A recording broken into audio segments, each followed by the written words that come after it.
C'est ce que nous voulons vivre. Voilà, être cette Église réveillée, cette Église vivante, cette Église sur laquelle le Seigneur peut s'appuyer pour manifester sa puissance. Et je crois qu'il veut le faire. Il a commencé de le faire. Amen. Et il va poursuivre. Il va poursuivre pour que nous puissions arriver, parvenir, qui que nous soyons. Dieu veut que nous soyons ses frères, ses sœurs, cette Église puissante, animée de la puissance du Saint-Esprit. Nous avions vendredi commencé à prier. On était parti d'un verset de 1 Corinthiens chapitre 2 où l'apôtre Paul va dire à ces Corinthiens, à l'Église qui se trouvait à Corinthe, que l'évangile qu'il leur avait apporté ne reposait pas sur des discours humains. Parce que le but de son cœur, c'est que votre foi ne s'appuie pas simplement sur une sagesse humaine, mais que votre foi soit appuyée sur la démonstration de puissance. Et on disait vendredi que l'Église première, l'Église au commencement, était une Église qui avançait dans la puissance. Ils ont cette mentalité. Ils étaient, les frères et sœurs de l'époque, habités par le désir de voir le Saint-Esprit à l'œuvre, de voir le Saint-Esprit agir.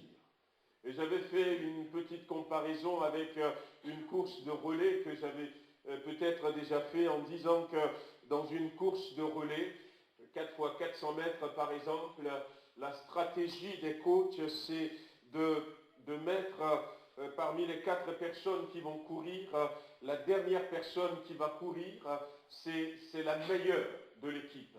C'est celui qui est très très très bon qu'on place en dernière position.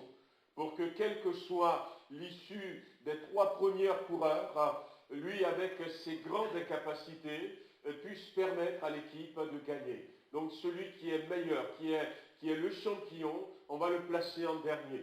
Mais celui qui est un peu moins bon, qui n'est pas le meilleur, mais qui a aussi des qualités, qui a aussi des capacités, qui, on peut dire, il est bon aussi, on va le placer en première position. Parce que la stratégie veut que, dès le départ, eh bien, celui qui est bon puisse creuser l'écart. Et ceux qui ne sont pas très bons, on va les placer au milieu. Le bon au départ, le très bon à la fin, et les moins bons au milieu. Et je disais que nous sommes la dernière génération. Ce qui veut dire qu'aux yeux de Dieu, nous sommes les très très bons. Nous sommes ceux qui doivent finir la course. Nous sommes ceux sur qui le Seigneur compte en disant, même s'il y a eu un retard en arrière, ils sont capables de rattraper ce retard pour que l'Église puisse terminer victorieuse. Et nous avions commencé à prier pour quelques éléments qui vont nous aider à être cette Église. J'avais cité l'exemple du décès de Dorcas. Dorcas qui était une mamie, une dame de l'Église, et lorsqu'elle était malade, l'Église a certainement prié pour qu'elle soit guérie, mais elle était morte. Elle était morte. Il y a eu des larmes, certes, parce que nous sommes humains, mais tout de suite, ce que l'Église avait dit à ce moment-là, les frères, les sœurs qui étaient là, on a entendu dire que Pierre n'est pas loin, il est à Jopé. On va laver le corps, on va le mettre dans une chambre haute, on va aller chercher Pierre, il viendra prier pour notre sœur qui est décédée. C'était ça leur mentalité. Et Pierre était venu effectivement, Pierre va prier pour Dorcas, et Dorcas va ressusciter.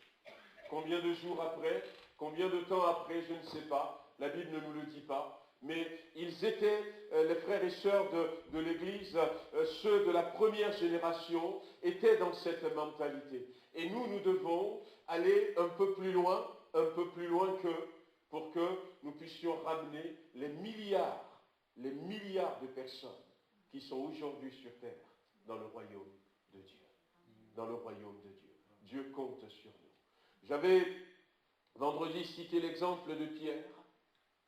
Pierre qui était devant le Sanhédrin, on les a appelés avec Jean dans Actes chapitre 4, et puis on leur avait dit, on vous interdit de continuer à prêcher au nom de Jésus-Christ. Pierre qui, quelques instants avant, en allant au temple, va voir cet homme paralysé. Il ne va pas dire, mais il était là peut-être depuis, Jésus l'a vu, Jésus n'a rien fait.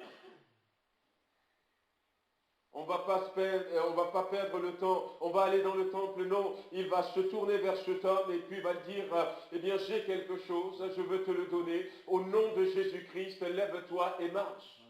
Et sans attendre plus longtemps, il prend la main de cet homme parce qu'il croit fermement que ce qu'il a dit va s'accomplir et il va aider cet homme. Et la Bible dit que cet homme va se relever et ces jambes vont se redresser, vont être guéris, s'affermir. Après, on va leur dire maintenant, à partir de maintenant, on vous interdit de parler au nom de Jésus. Mais il va oser. Celui, on l'avait lu tout à l'heure.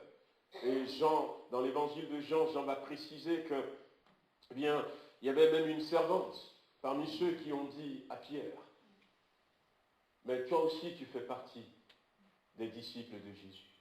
Amen. Celui qui n'a pas eu le courage de dire à une servante, oui, je fais partie des disciples de Jésus. Là, il était devant le Sanhédrin. Il était animé d'un courage, d'une bravoure. Et il va leur dire, jugez vous-même s'il vaut mieux obéir aux hommes plutôt qu'à Dieu. Non, nous n'allons pas vous obéir, mais au contraire, nous allons continuer. Et la puissance se manifestait. La puissance se manifestait. Et peut-être que ce matin, je vais m'arrêter encore un peu sur Pierre. Sur Pierre, qu'est-ce qui peut nous aider? Qu'est-ce qui peut nous aider? Qu'est-ce qui a pu aider Pierre, qui finalement va être comme un leader?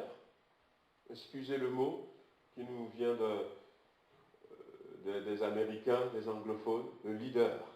Il y a un pasteur qui nous disait la dernière fois qu'il avait dit leader dans son église et les gens n'ont pas trop apprécié. Bon, je ne sais pas ici, mais bon. Il va devenir comme un leader d'ailleurs, un homme au travers de qui le Seigneur va faire beaucoup de choses, mais ce n'est pas automatique, même si le Saint-Esprit est descendu.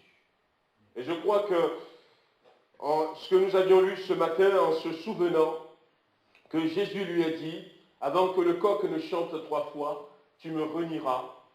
Jésus était déjà en train de préparer Pierre pour qu'il soit cet homme qui va être un canal, un outil efficace entre les mains du Seigneur. Jésus était en train de le préparer.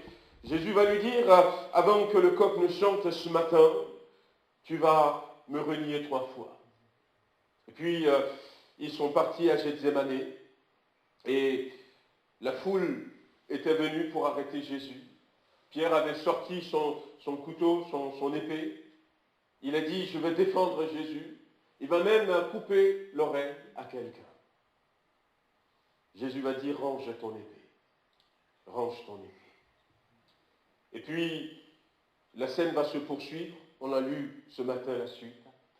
Et Pierre va renier le Seigneur. 3 fois après, il sort, il pleure. La Bible dit qu'il pleure amèrement. Pourquoi il a fallu que Jésus lui dise cela? Parce que je crois qu'une première étape dans la vie de chaque homme, avant que nous puissions véritablement manifester la puissance de Dieu, c'est que nous puissions prendre conscience de nos faiblesses, prendre conscience de nos limites. Parce que si nous ne prenons pas conscience de nos faiblesses, si nous ne prenons pas conscience de nos limites, eh bien, nous allons essayer de dire au Saint-Esprit, passe derrière, je le fais. Et même quand il va le faire, nous allons croire que c'est nous qui l'avons fait. Et il faut que le Seigneur amène Pierre à ce niveau où il réalise qu'il est incapable d'être courageux, même devant une servante. Il est incapable. Et c'est peut-être pour ça que le Seigneur lui a dit ça d'avance. afin que, eh bien, ce qui est caché à l'intérieur, lorsque ça va se manifester, il puisse se dire, c'est vrai, c'est vrai. Je croyais que j'étais fort. Et des fois, nous avons à l'intérieur de nous-mêmes, et même lorsque Pierre avait pris cette épée, ce n'était pas par bravoure, ce n'était pas par courage, puisque le Seigneur avait déjà enseigné que le plus courageux, je le dis à ma manière, le plus courageux, ce n'est pas celui qui reçoit une gifle et qui dit « mais je vais te montrer que je suis fort ». Non, le plus courageux, c'est celui qui tourne l'autre joue. Il a entendu cela. Et même en sortant son épée à ce moment-là, je crois que c'est plus par crainte. Des fois, nous combattons par crainte. Nous combattons parce que nous avons peur. Parce que la peur nous pousse. Oui, il est bien que nous puissions regarder au tréfonds de nous-mêmes et dire, Seigneur, je suis limité, j'ai des faiblesses. Je ne pourrais pas y arriver tout seul. Moïse avait eu peur. Il avait eu peur parce qu'il connaissait l'Égypte. Et il sait ce que Dieu lui demande. Et il a vu sa capacité. Il sait ce qu'il avait tenté au départ, mais ça n'avait pas marché. Alors il a dit, mais envoie quelqu'un d'autre. L'apôtre Paul dira que c'était dans un état de grande faiblesse que je vous ai annoncé l'évangile. L'évangile. À un moment donné, le Seigneur veut que nous puissions réaliser nos limites, réaliser nos incapacités. Il n'est pas contre ces choses, mais quand nous les réalisons, nous pourrons les lui apporter. Je suis incapable de tenir une journée sans me mettre en colère. Je suis incapable, Seigneur, de vaincre, je ne sais pas, cette cigarette. Je suis incapable de faire cela, l'honnêteté.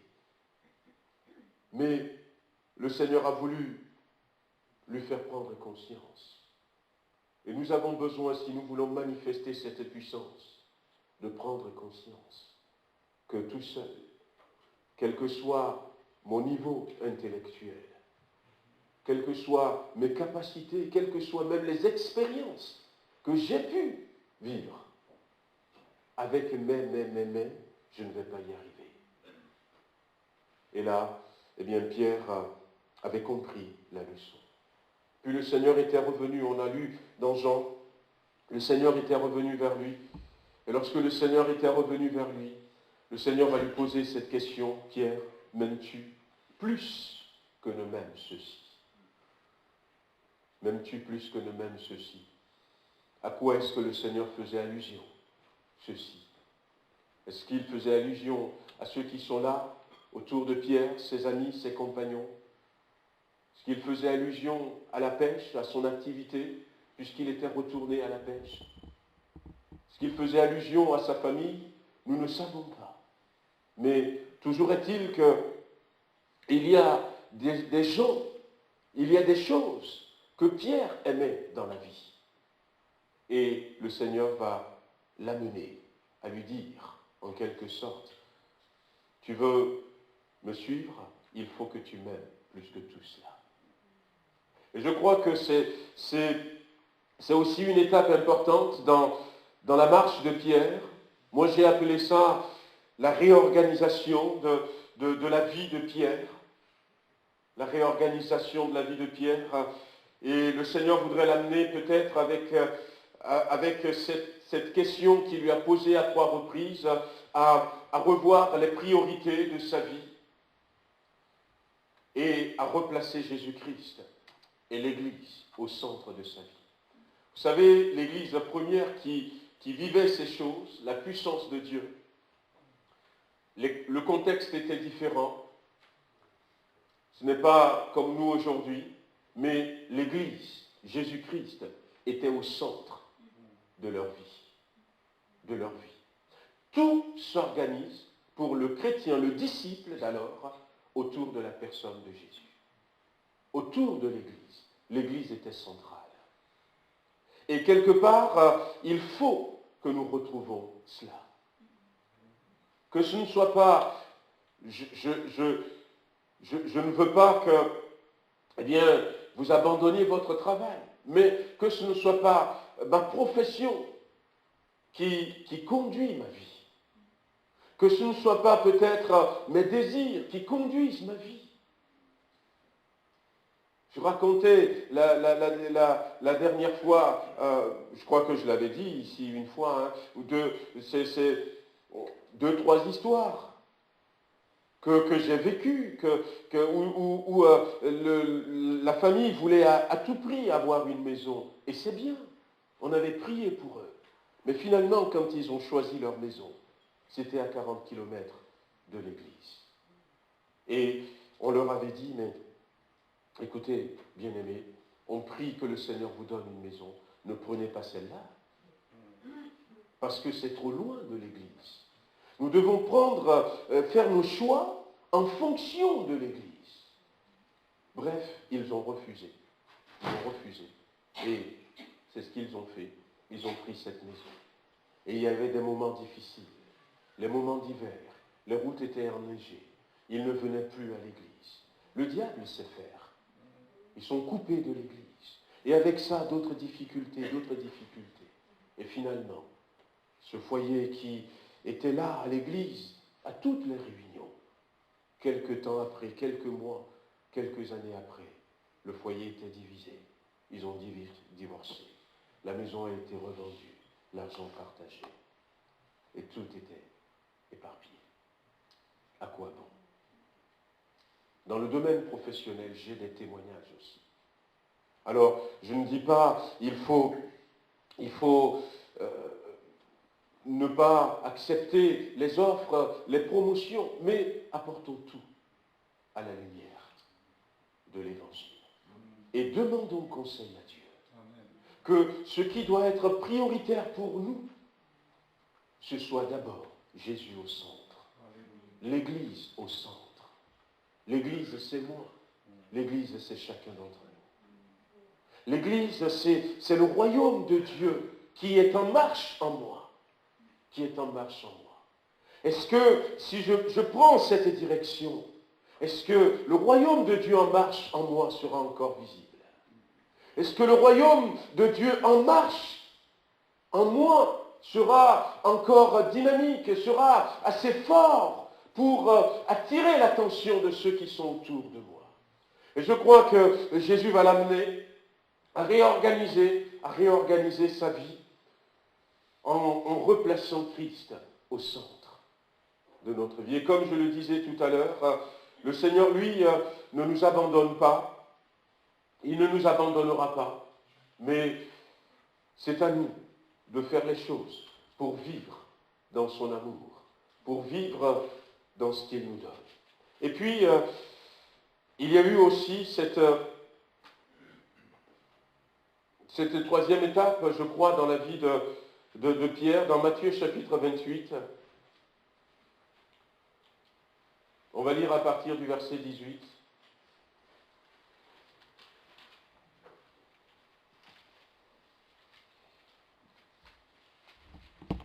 Alors Matthieu chapitre 28, verset 18, Jésus s'étant approché, leur parla ainsi, tout pouvoir m'a été donné dans le ciel et sur la terre. Allez, faites de toutes les nations des disciples, les baptisant au nom du Père, du Fils et du Saint-Esprit, et enseignez-leur à observer tout ce que je vous ai prescrit. Et voici, je suis avec vous tous les jours, jusqu'à la fin du monde. Alors, nous connaissons ce passage, mais Pierre avait entendu, comme les autres, ce que le Seigneur a dit après sa résurrection. Jésus s'étant approché d'eux, va leur dire ces paroles. Mais ce matin, mon attention, ce n'est pas plus sur aller faire de toutes les nations mes disciples, mais c'est ce que Jésus a dit avant. Jésus a dit avant, tout pouvoir m'a été donné dans le ciel et sur la terre. Pierre avait entendu Jésus dire, tout pouvoir m'a été donné dans le ciel et sur la terre. Alors je ne sais pas comment est-ce que nous comprenons ce verset de la Bible. Quand on regarde un peu, le mot pouvoir ici, c'est le mot Ehousia, qui nous parle de trois choses. La première chose, pourrons dire, c'est la puissance. Le pouvoir en tant que tel, j'ai le pouvoir, j'ai la puissance, j'ai la capacité, j'ai l'autorité. Ce mot que le Seigneur a utilisé nous parle de cela. La capacité, la puissance ou encore l'autorité. Mais ce mot nous parle aussi du droit d'exercer l'autorité. Le droit d'exercer l'autorité. Et ce mot va nous parler aussi du contrôle. Quand, par exemple, le Seigneur disait « Tout pouvoir m'a été donné dans le ciel et sur la terre », il est en train de dire « J'ai la capacité d'exercer un contrôle dans le ciel et sur la terre. » Autrement dit, le Seigneur, en disant tout pouvoir, il est en train de tout englober. Toutes les formes et chaque pouvoir, n'importe quoi. Il est en train de dire, le Seigneur, que eh bien, toute autorité, toute puissance sur le ciel, il a toute la capacité dans le ciel d'exercer l'autorité, et sur la terre, il peut tout faire. Toute l'autorité est entre ses mains. Et je crois que dans cette déclaration que Jésus a faite, cette phrase, elle est importante. Et Pierre a entendu dire. Bien aimé, vous savez, on va aller dans Luc chapitre 4. Luc chapitre 4, on va le prendre dans Luc chapitre 4 parce que Luc va apporter un petit détail que la tentation de Jésus-Christ. On peut lire à partir du verset 3. La Bible dit que le diable lui dit, si tu es le Fils de Dieu, ordonne à cette pierre qu'elle devienne du pain. Et Jésus lui répondit, il est écrit, l'homme ne vivra pas de pain seulement. Le diable l'ayant élevé, lui montra en un instant tous les royaumes de la terre. Et lui dit, je te donnerai toute cette puissance. Je te donnerai toute cette puissance. Ça ressemble un peu à ce que le Seigneur a dit. Tout pouvoir. Je te donnerai toute cette puissance et la gloire de ces royaumes, car elle m'a été donnée. Elle m'a été donnée. Et je la donne à qui je veux. Si donc tu te prosternes devant moi, elle sera toute à toi. Elle sera toute à toi.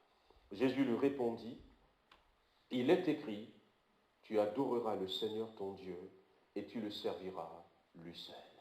Après, la tentation va continuer. Mais, voyez-vous, dans la réponse de Jésus-Christ, il n'a pas dit au diable, il le connaissait très bien, il sait qu'il est menteur. Et le diable sait que Jésus sait qu'il est menteur. Mais Jésus n'a pas relevé en disant, tu mens, tu mens. Le diable est en train de dire que tout pouvoir lui avait été donné. Et j'avais regardé, et en disant il lui avait été donné, il est en train de dire tout pouvoir a été remis dans ma main. Il y a une différence entre se donner, parce que ce mot qu'il a utilisé voudrait aussi dire trahison.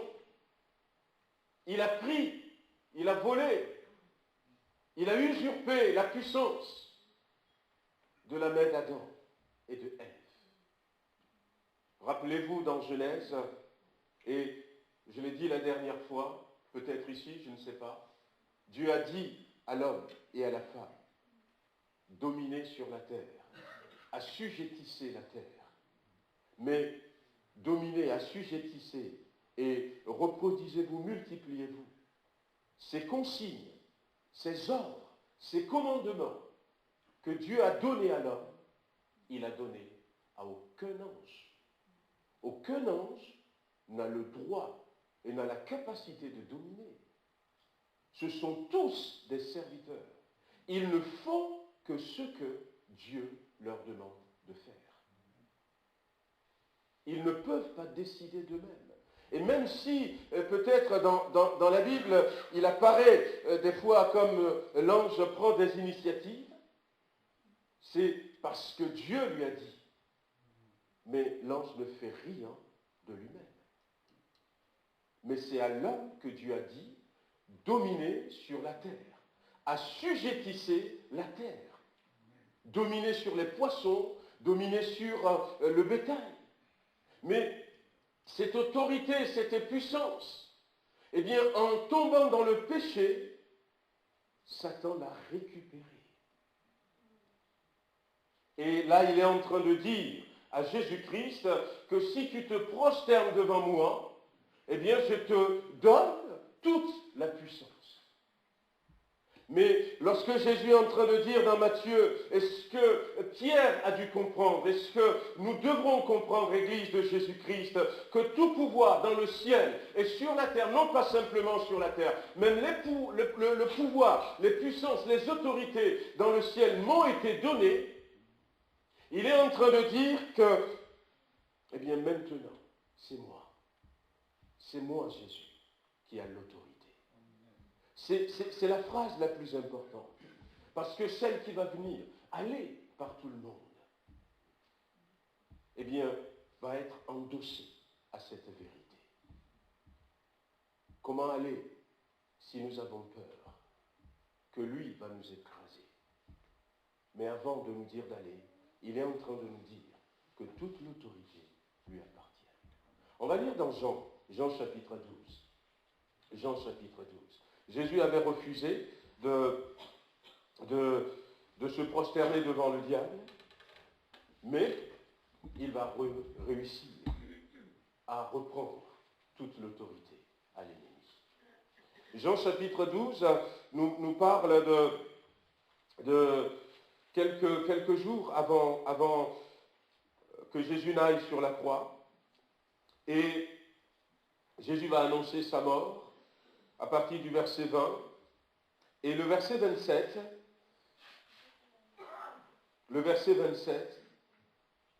ou même on peut prendre un peu plus loin, on peut prendre le verset 23, ça va nous faire un peu de lecture. Jésus leur répondit, l'heure est venue où le Fils de l'homme doit être glorifié. En vérité, je vous le dis, si le grain de blé qui est tombé en terre ne meurt, il reste seul. Mais s'il meurt, il porte beaucoup de fruits. Celui qui aime sa vie la perdra. Celui qui hait sa vie dans ce monde la conservera pour la vie éternelle. Si quelqu'un me sert, qu'il me suive. Et là où je suis, là aussi sera mon serviteur. Si quelqu'un me sert, le Père va l'honorer. Le verset 27, donc, maintenant, mon âme est troublée. Et que dirais-je? Père, délivre-moi de cette heure, mais c'est pour cela que je suis venu. Jusqu'à cette heure, Père, glorifie ton nom. Et une voix vint du ciel. Je l'ai glorifié et je le glorifierai encore. La foule qui était là et qui avait entendu disait que c'était un tonnerre. Et d'autres disaient, un ange lui a parlé. Et Jésus lui-même dit, ce n'est pas à cause de moi que cette voix s'est fait entendre, c'est à cause de vous. Maintenant a lieu le jugement de ce monde. Maintenant, le prince de ce monde sera jeté dehors. Il faut comprendre ce que Jésus a fait. Jésus va légalement récupérer toute la puissance que Adam a laissé tomber dans les mains du diable. Il ne va pas passer par un autre chemin en se prosternant devant l'ennemi. Et il est en train de leur dire, maintenant, a lieu le jugement de ce monde. De quel jugement s'agit-il? Nous parlions souvent du dernier jugement, le jugement du grand trône blanc. De quel jugement? Et oui, la croix était un jugement où l'homme qui avait laissé tomber la parole de Dieu, qui s'était rébellé contre Dieu, va être jugé. Et la croix était un jugement où le péché va être jugé. Et c'était au cours de ce jugement où Jésus va se présenter. Il va se présenter à ma place. Il va se présenter à la place d'Adam et de Ève. Il va se présenter à la place des pécheurs. Et il va dire, oui, c'est moi qui suis coupable. J'ai pris la place de l'homme pécheur. Et la justice divine va être satisfaite. Il va mourir à la croix. Mais ce faisant comme ça, les choses vont être rétablies. Et celui qui, parce que nous étions en porte-à-faux avec Dieu, parce que nous étions toujours rebelles avec Dieu, nous étions, comme je vous avais dit dimanche dernier, nous étions dans le corps armé d'Adam. Et parce que nous ne pourrons rien faire, il garde la puissance, l'autorité. Il va perdre son droit. Et Jésus va lui dire ici clairement que le prince de ce monde sera jeté dehors. Il sera jeté dehors. Il avait été mis dehors. Et d'ailleurs, lorsque il va le redire, c'est des suites, il va en reparler un peu dans Jean chapitre 14 également. Le Seigneur va revenir également sur cela. Il veut que les disciples puissent comprendre. Le verset 29 dans Jean chapitre 14, il dira ceci, notre Seigneur, et maintenant je vous ai dit ces choses, avant qu'elles arrivent, afin que lorsqu'elles arriveront, vous croyez. Je ne parlerai plus guère avec vous, car le prince de ce monde vient. C'est l'heure du jugement. Il s'approche un peu plus de la croix. Le prince de ce monde vient. Il y a Dieu le Père qui est là. Et puis, il y a Jésus qui va être là comme le condamné qui a pris notre place, mais en même temps comme notre avocat et l'accusateur. Le prince de ce monde vient, mais il n'a rien à moi, parce qu'il a tenté de toutes les manières pour pousser le Seigneur dans le péché, et il n'a pas réussi. Et le Seigneur va partir à la croix, mais il va partir confiant. Il va leur redire encore une fois dans Jean chapitre 16, on va lire à partir du verset 8, si vous le souhaitez. Il va parler de la venue du Saint-Esprit. Et il dira, et quand il sera venu, verset 8, il convaincra le monde en ce qui concerne le péché et la justice et le jugement. En ce qui concerne le péché, parce qu'il ne croit pas en moi. La justice, parce que je vais au Père et que vous ne me verrez plus. Et le verset 11, le jugement, parce que le prince de ce monde est jugé et jeté dehors. Il sera jeté dehors. Il a été jugé. Légalement, par un processus normal, le Seigneur va reprendre ce que le diable a volé. Ce que le diable a volé. Bien-aimés, je pense que beaucoup d'entre nous, et je prie que le Seigneur me fasse grâce, que ce ne soit pas notre cas, seront surpris le jour où nous verrons le diable. Peut-être certains voudront s'arracher les cheveux en se disant, c'est lui? Nous lui donnons beaucoup trop d'importance. Nous lui donnons beaucoup trop d'importance. Mais c'est ce que Pierre avait compris, qu'à partir de maintenant, il n'a plus aucun pouvoir. Il n'a plus aucun pouvoir. Je disais à un frère la dernière fois qui posait des questions, je lui disais, c'était jeudi, ou vendredi je crois, je lui disais, mais tu sais, le diable, il te connaît. Il connaît ton père, il connaît ton grand-père, il connaît le grand-père de ton père, et il peut te mentir facilement. Et il te ment, parce qu'il connaît toute ta famille. Il les a vus. Il te ment, et il te fait croire des choses. Et tu lui donnes de l'importance. Ne lui donnons pas d'importance. Pierre va recevoir le Saint-Esprit. Attendez la promesse du Père. Certes, il va recevoir le Saint-Esprit. Mais avant d'aller là, avant d'être rempli du Saint-Esprit, c'est important, le Saint-Esprit dans notre vie. Il a laissé le Seigneur lui montrer qu'il a besoin de prendre conscience des faiblesses qu'il a à l'intérieur de lui-même. Et il a eu un travail.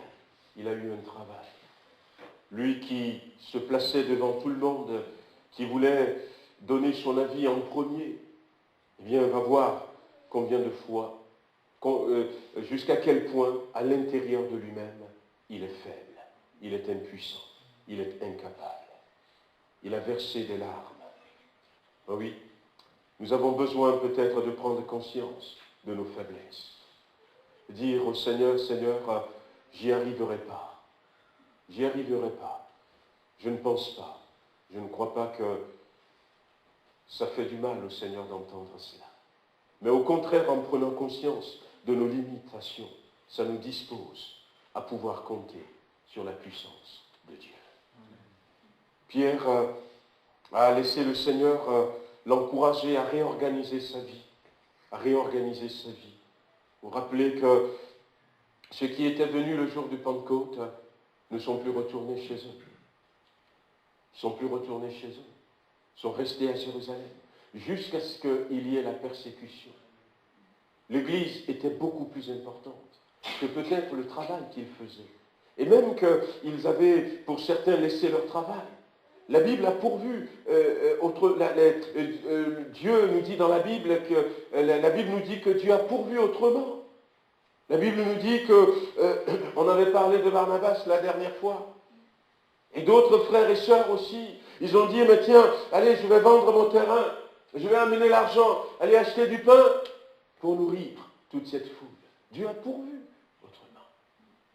Et ils étaient là, dans l'église, adorant Dieu, louant Dieu. Et la Bible dira chaque jour,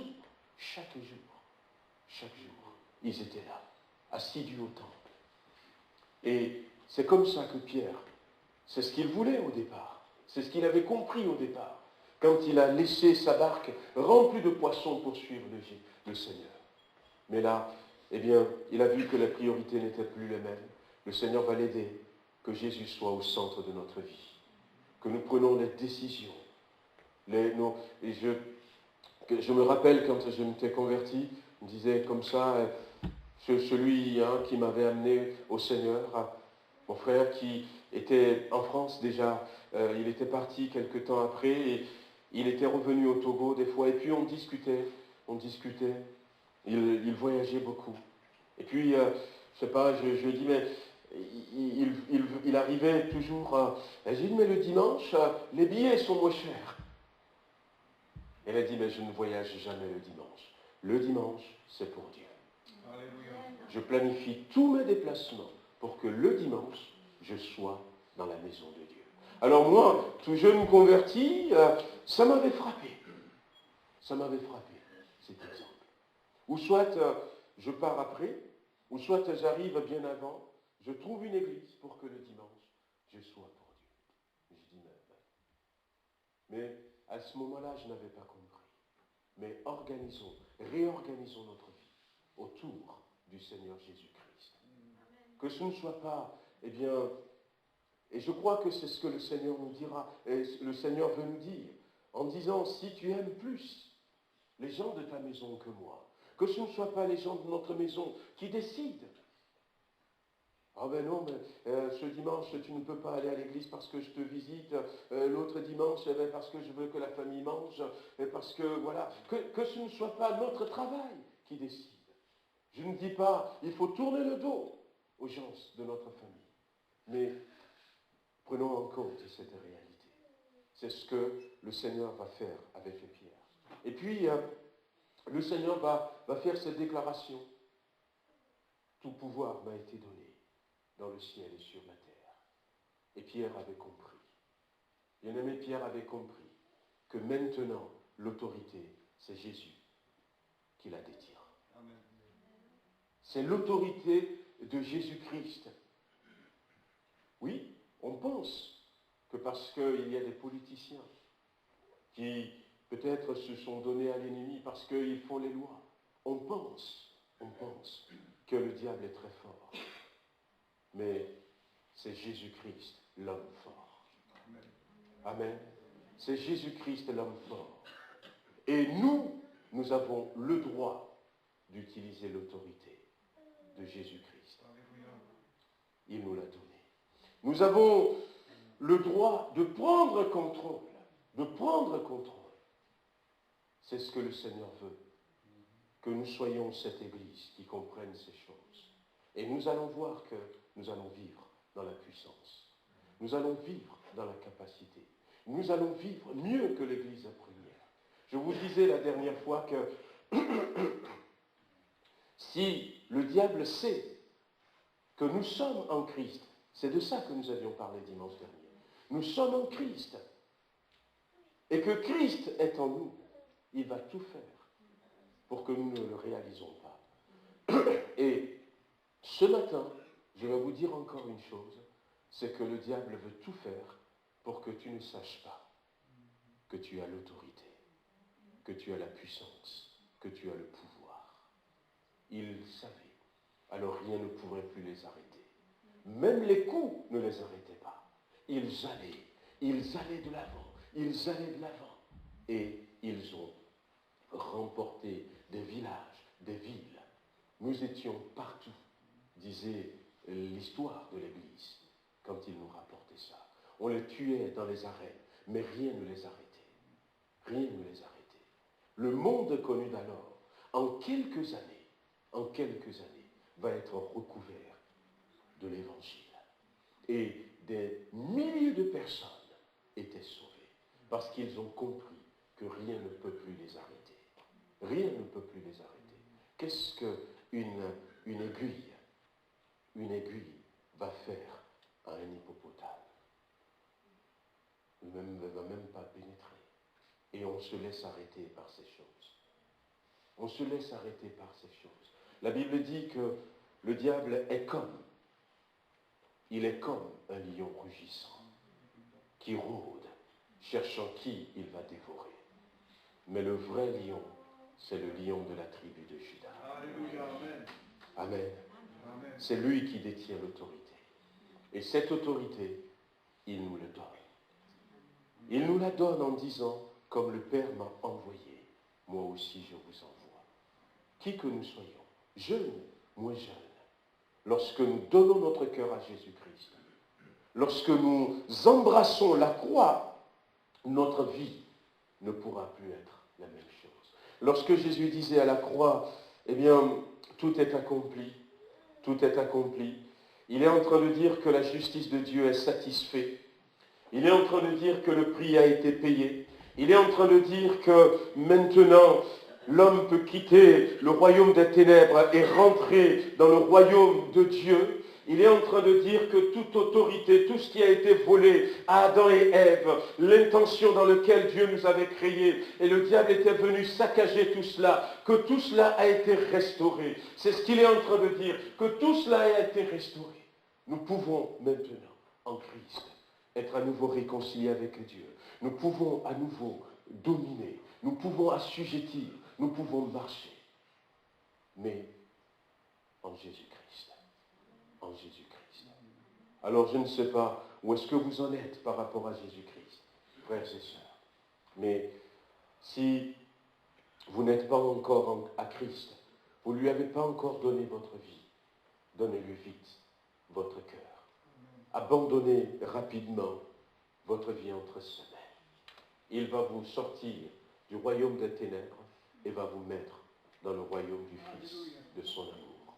Et vous allez être de ceux qui, comme Pierre, comme Lydie, comme tous ces gens qui étaient là dans l'église première. Mais vous allez être, comme je disais tout à l'heure, cette dernière génération qui va partir avec le bâton. Vous allez être surpris. J'avais noté quelques mots de ce qui avait été dit. Tu n'as pas idée de là où je peux t'emmener. La parole qui a été donnée ce matin.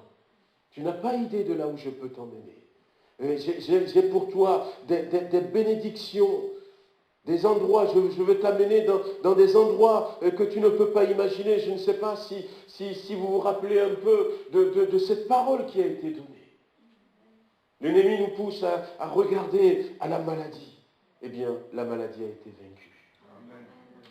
A été vaincue. A été vaincue de manière légale. De manière légale. La Bible dit que il a été châtié.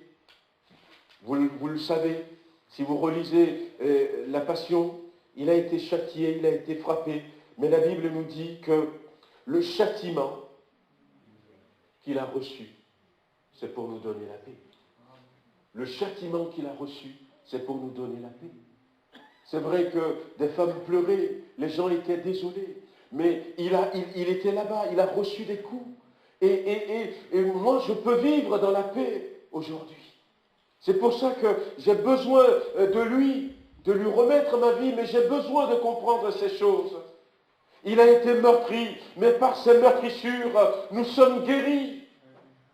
Il a accepté d'être meurtri. Il a accepté d'être giflé. Mais tout ce qu'il avait subi, c'est pour nous.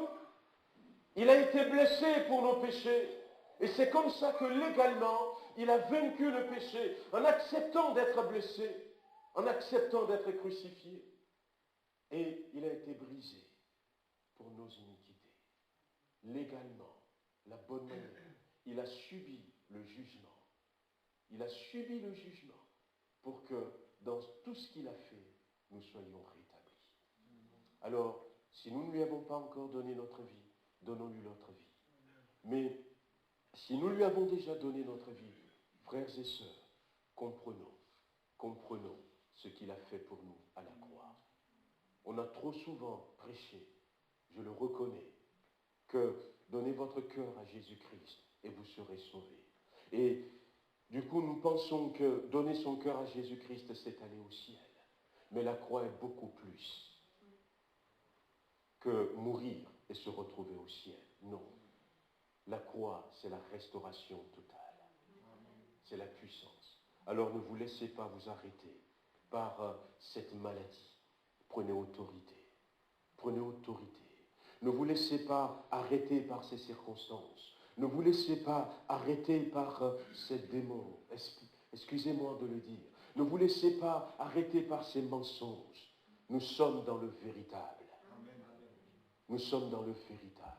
Nous avons reçu de Jésus-Christ l'autorité, le plein pouvoir. C'est déjà la base sur laquelle les disciples étaient partis pour être remplis du Saint-Esprit. Et Pierre pourrait dire, mais non, écoutez, on ne vous écoute pas. Ils n'ont pas peur. La peur n'y est plus. La peur n'y est plus. L'unité était là, l'amour était là, la persévérance était là. Peut-être que ça demanderait de la persévérance, mais ce matin, nous voulons prier. Nous voulons dire, Seigneur, oui, nous voulons être cette église enflammée pour Jésus-Christ. Nous voulons être cette église qui change les motivations de son cœur, qui te replace au centre. Nous voulons être cette église qui veut bien relever le défi d'apporter le bâton, qui est la bonne nouvelle, à des millions de personnes. Nous pouvons le faire. Et nous avons les moyens de le faire. Nous avons les moyens de le faire. On veut prier le Seigneur quelques instants. Peut-être, pourquoi pas, se mettre debout, frères et sœurs. Ce matin, on va prier chacun pour soi, en disant, Seigneur, tu vois où j'en suis. Seigneur, je ne veux pas te cacher mes faiblesses. Je ne veux pas te cacher mes limitations. Je ne veux pas te cacher que je n'y arrive pas. Mais ce matin, je veux déposer mes faiblesses à tes pieds, au pied de la croix. Je veux déposer mes limitations au pied de la croix.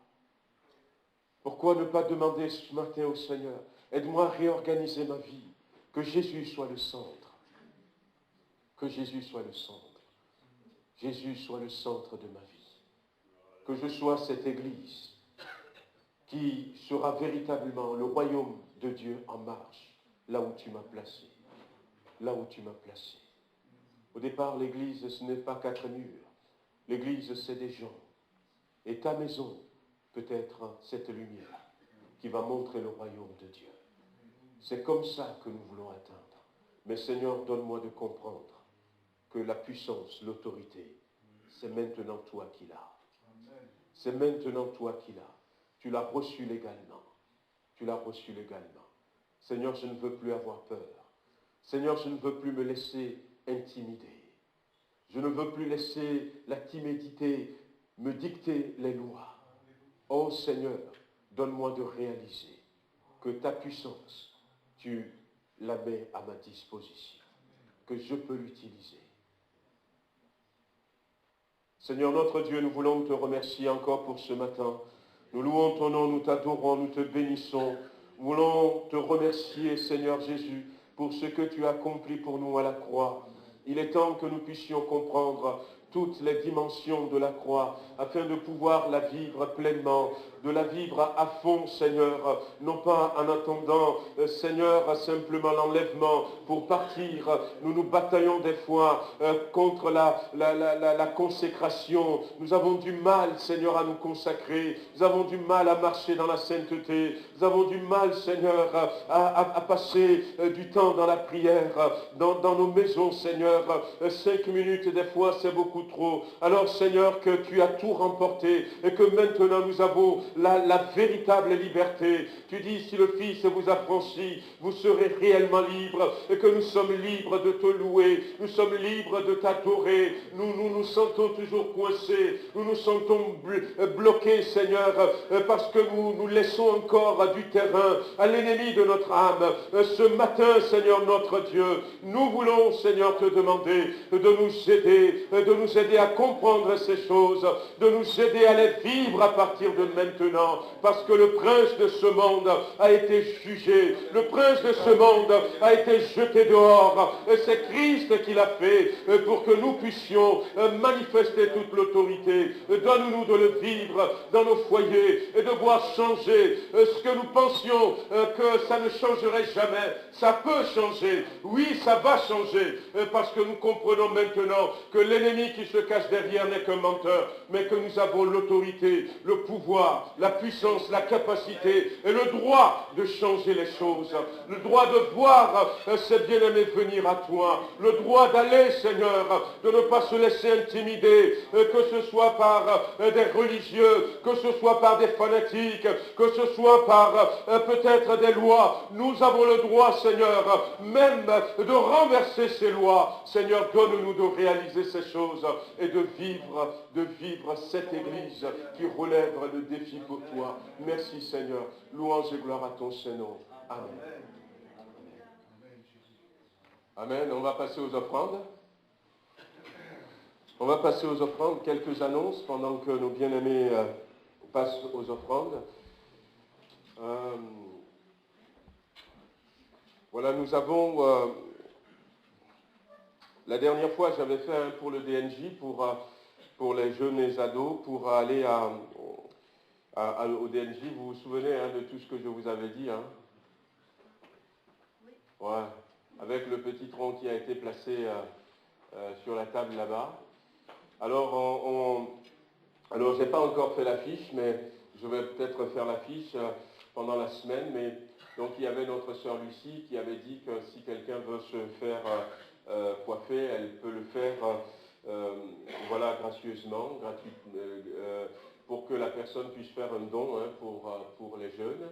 Donc, elle serait disponible pour cette activité les mercredis après-midi ou les dimanches après-midi. Donc, Elle est là encore, mais on fera une affiche et puis on mettra peut-être son numéro de téléphone, comme ça si vous voulez prendre rendez-vous, et je disais la dernière fois, boucler les cheveux, il n'y a pas de souci, hein, donc vous pouvez aller la voir. Alors nous avions aussi une idée, à partir du dimanche prochain, donc les jeunes vont faire,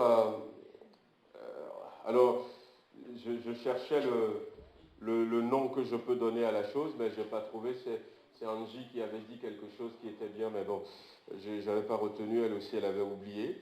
Peut-être accueil café, je dis comme ça. Alors, les dimanches matins, à partir du dimanche prochain, eh bien, l'église sera ouverte à partir de 8h30 déjà. Il y aura une équipe de jeunes qui serait là pour bavarder avec vous, vous servir une tisane, un thé, un café, avec, voilà, oh, un croissant. Ouais, avec de bonnes choses, hein, donc je ne sais pas si ça va être un croissant ou des madeleines, tout ça. Et puis, ben, voilà, en retour aussi, si vous voulez, voilà, au lieu d'aller prendre votre petit déjeuner, hein, de prendre votre petit déjeuner le matin, eh bien, vous pouvez, donc il y aura une table qui sera adressée, et puis dans la continuité, la communion fraternelle, la convivialité, et puis dans la continuité, on prendra nos cultes. Donc, à partir de dimanche prochain, sachez que si vous voulez venir à partir de 8h30, eh bien, tout sera sur pied. Donc, tout à l'heure, eh bien, on aura notre rencontre avec les animateurs.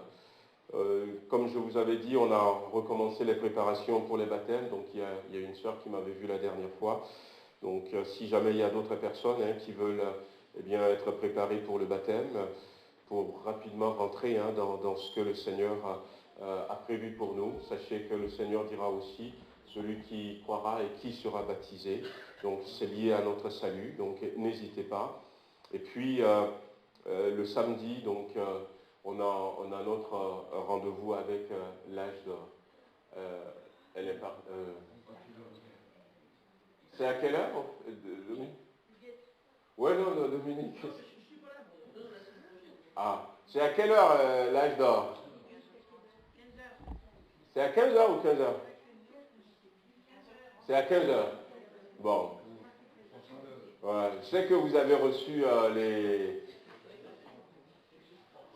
Ouais. Ouais, il faut venir 1 heure avant. Donc juste après la sieste de 15 minutes, à 15h.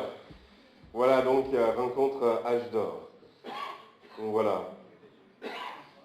Voilà, pour terminer, j'aimerais que nous puissions prier encore pour notre frère. Alors, c'est Jean-Paul? Non, le prénom.